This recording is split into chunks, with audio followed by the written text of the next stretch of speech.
Saludos familia, que Dios se les bendiga en esta hora. Como siempre es nuestra oración, es nuestro deseo en esta oportunidad compartiendo con ustedes esta lección de la escuela sabática que se titula El Tabernáculo, el santuario de Dios, la morada de Dios, la presencia de Dios en medio de su pueblo y cómo esta estructura se convierte en un instrumento pedagógico de Dios para enseñarle a la humanidad el plan de salvación, de redención en la persona de Cristo Jesús.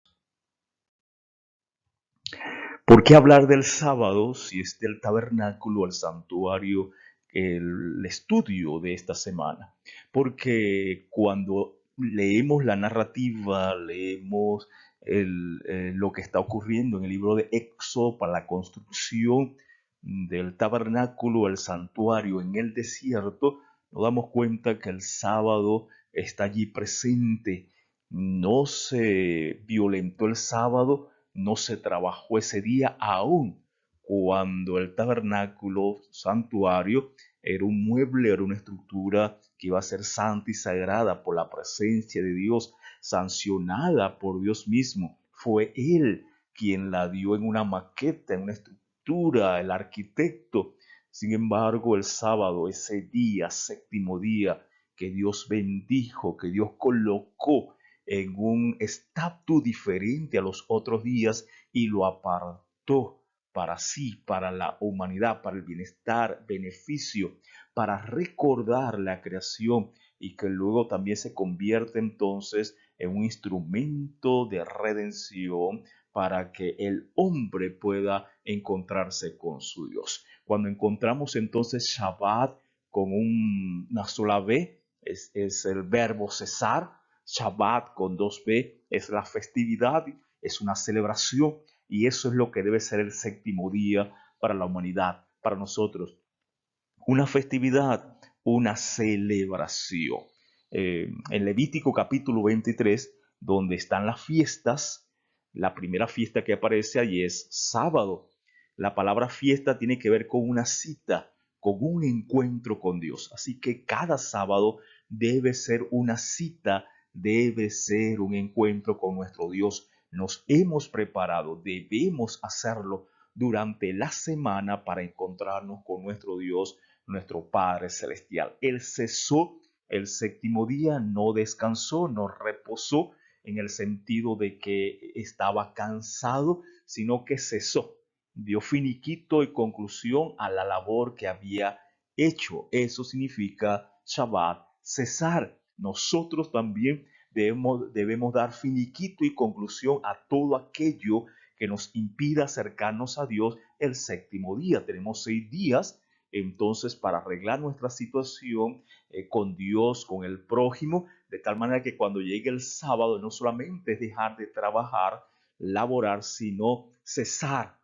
las situaciones, las circunstancias, las actitudes, todo aquello que me impida a mí acercarme a Dios y a mi prójimo de una manera santa, de una manera sana en ese día especial.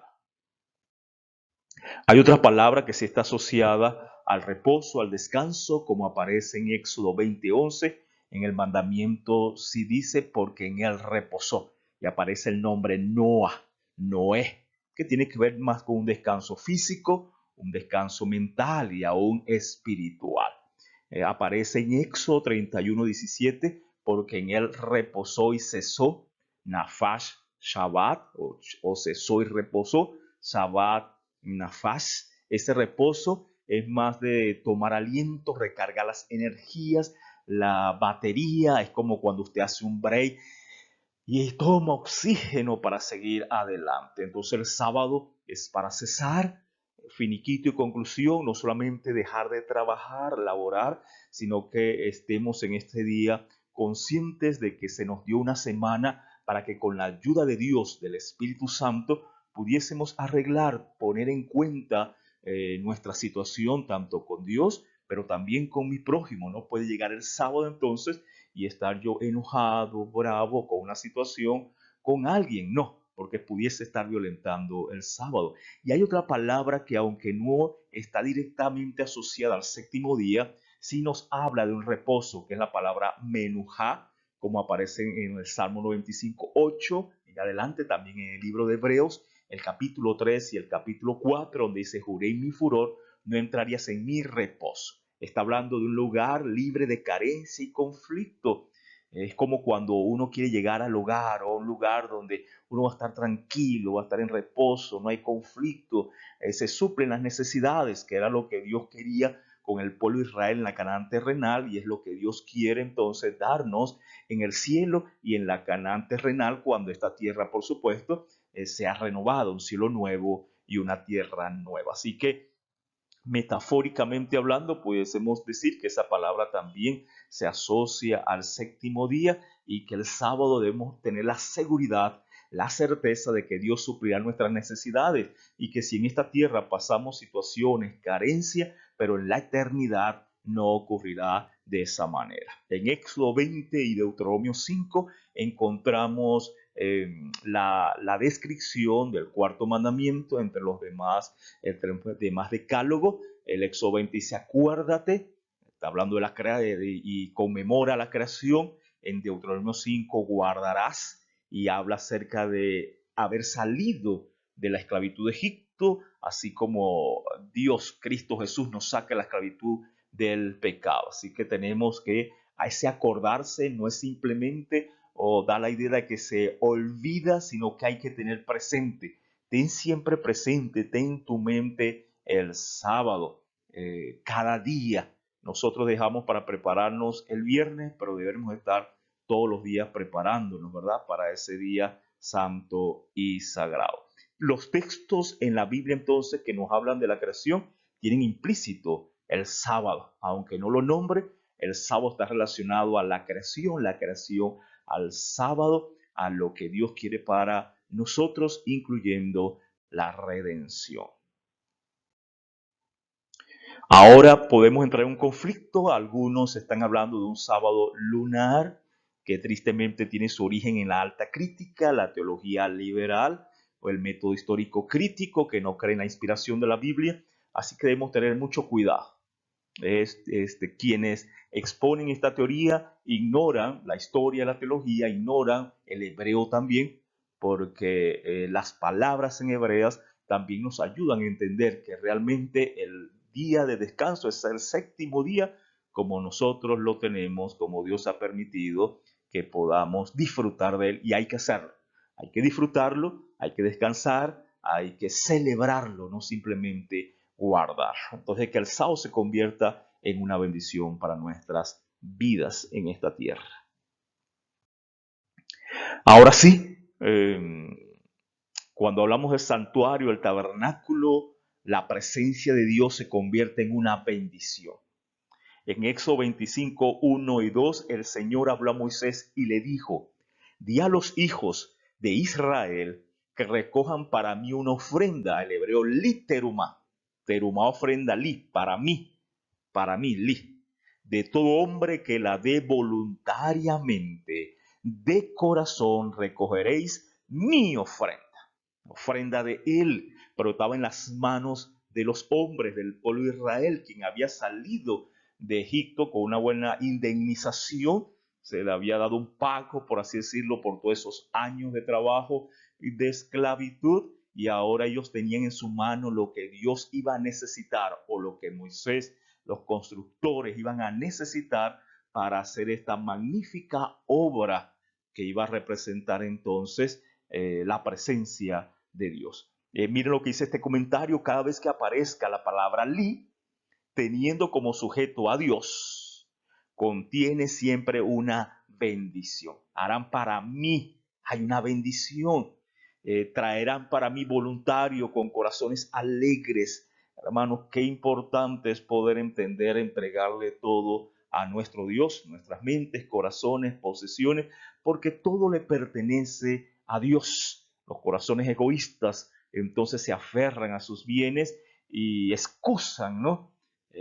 Por el trato que se le puede dar a eso por otras personas, cuando nuestro compromiso es directamente con nuestro Dios, y cuando le devolvemos, cuando le entregamos lo que Él nos pide para Él, aunque Él no nos necesita, porque realmente eso se convertirá entonces en una bendición para nosotros.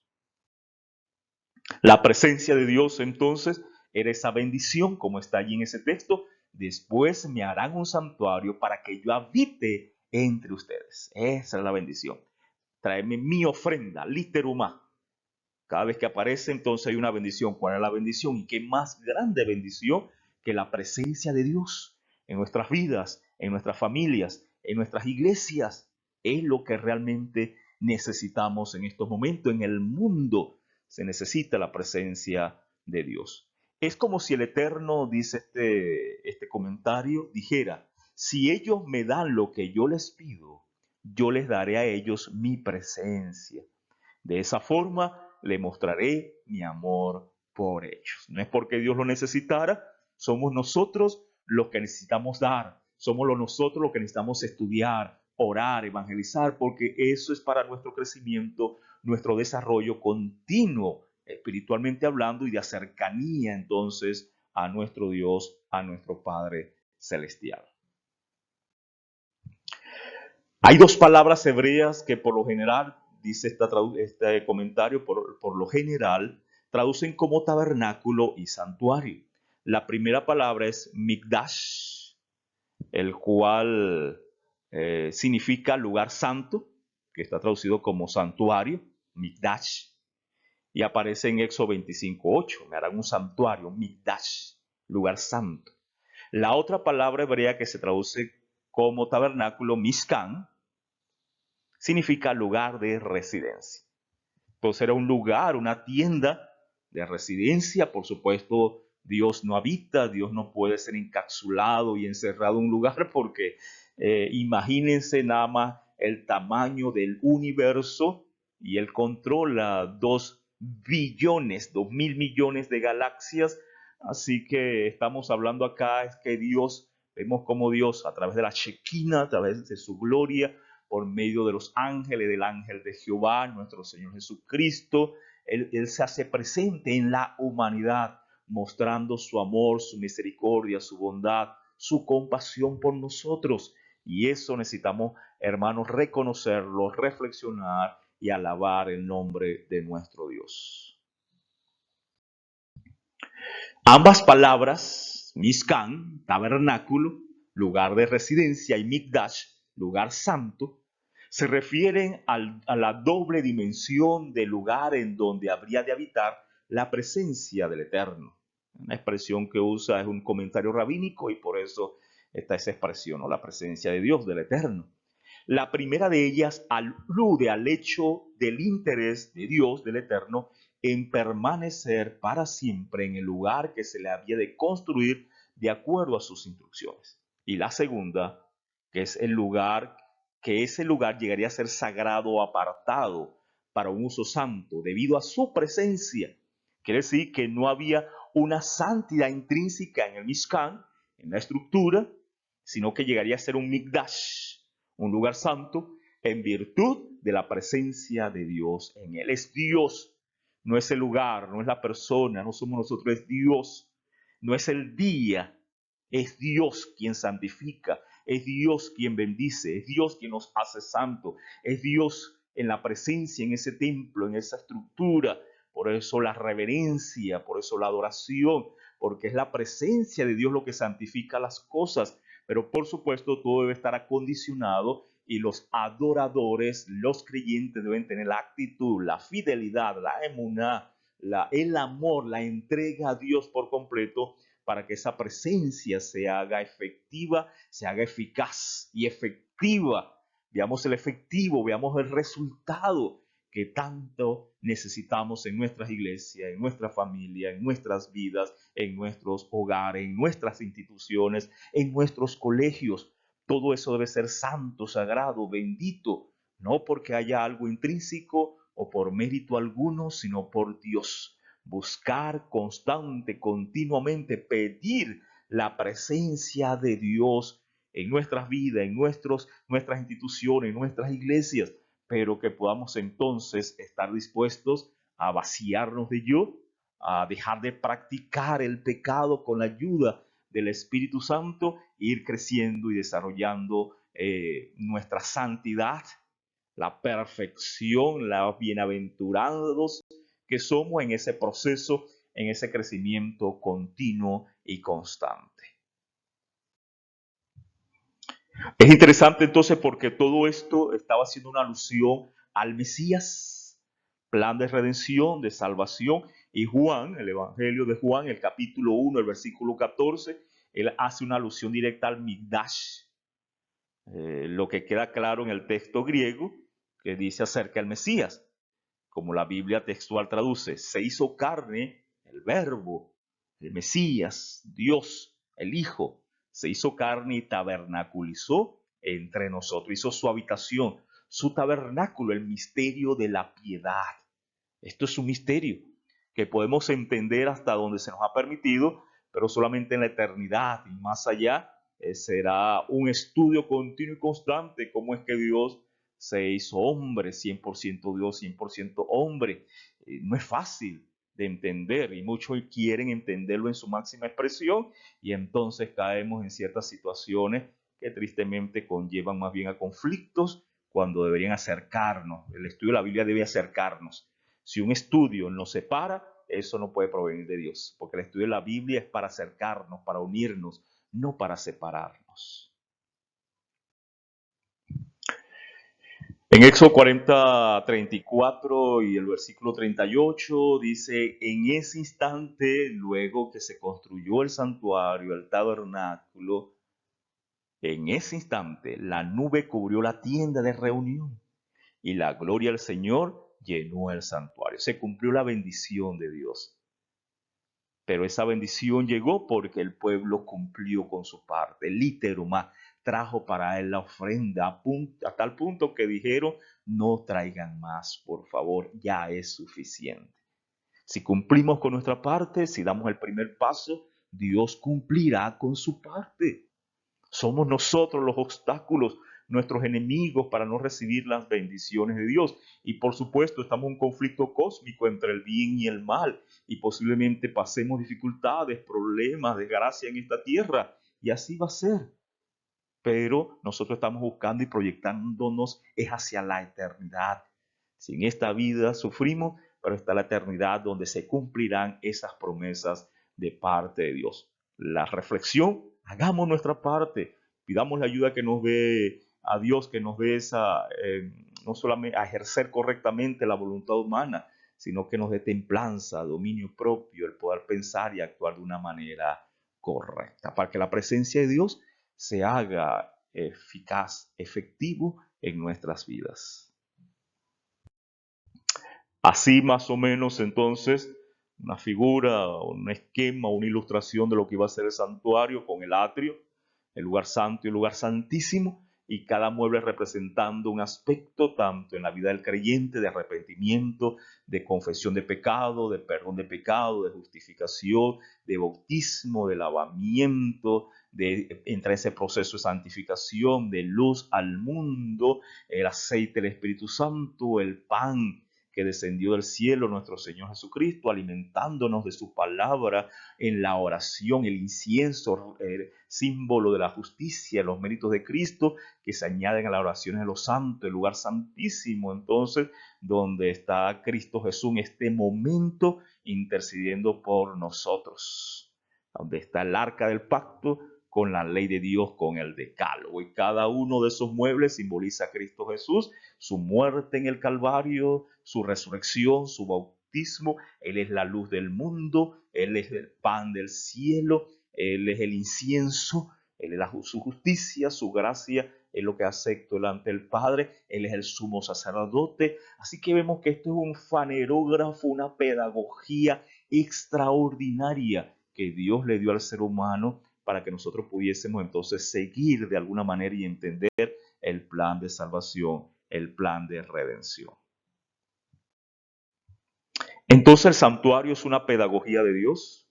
El santuario y sus servicios eran y son un recurso didáctico que ayuda a los creyentes a entender mediante símbolos y ritos el amor de Dios expresado en el plan de salvación en la persona de Cristo Jesús. Sin Cristo Jesús, esto no tiene ningún sentido, ningún valor. Es en Él, porque Cristo era el fundamento de la economía judía. La economía hebrea giraba en torno al santuario terrenal. Nuestra economía debe girar en torno al santuario celestial. Apreciados, todo el sistema de los tipos y símbolos era una profecía compacta del Evangelio, una presentación en la cual estaban resumidas las promesas de la redención. El fundamento de nuestra fe es la comprensión del ministerio del santuario celestial. Qué importante entonces que podamos reflexionar, y si hemos descuidado el estudio del santuario, volvamos a él con oración, ayuno, la actitud y la disposición correcta para que nuestra fe siga creciendo cada día y entendamos hasta donde Dios lo permita el plan de salvación, el plan de redención en Cristo Jesús y cuál es nuestro papel en él. La presencia de Dios, una bendición, apreciados. Solo cuando entremos en el santuario, en la presencia de Dios, por la fe, por supuesto, al trono de la gracia de Dios para hallar el oportuno socorro, veremos las cosas no desde este lado de la eternidad, sino que lo veremos desde de aquella parte, y entonces le daremos sentido al presente. Pero el presente tendrá sentido, nuestra vida tendrá sentido porque le estamos viendo bajo la óptica de la eternidad. Todos necesitan conocer por sí mismos el ministerio y la obra de su gran sumo sacerdote. De otro modo, les será imposible ejercitar la fe tan esencial en nuestros tiempos o desempeñar el puesto al que Dios los llama. La mirada fija en el santuario, apreciado. Cristo Jesús, nuestro Señor Jesucristo. Así que podamos reflexionar, podamos acercarnos a nuestro Dios, confesemos nuestros pecados, aceptemos el perdón de los pecados por gracia, por el amor de Dios que manifiesta a la humanidad. Acerquémonos a Él, que seamos el reflector de la luz que viene de Cristo, nos alimentemos de su palabra, nos alimentemos de Cristo Jesús, que el incienso pueda cubrir nuestras faltas y nuestras oraciones puedan llegar también al trono de la gracia de Dios y podamos reflexionar en cuanto al pacto, a su decálogo, a sus mandamientos y el amor de Dios en nuestras vidas pueda reflejar y pueda exhibirse a la humanidad, al prójimo, al mundo que tanto lo necesita y por supuesto a nuestro Dios. Que Dios les bendiga, Dios les guarde en esta hora.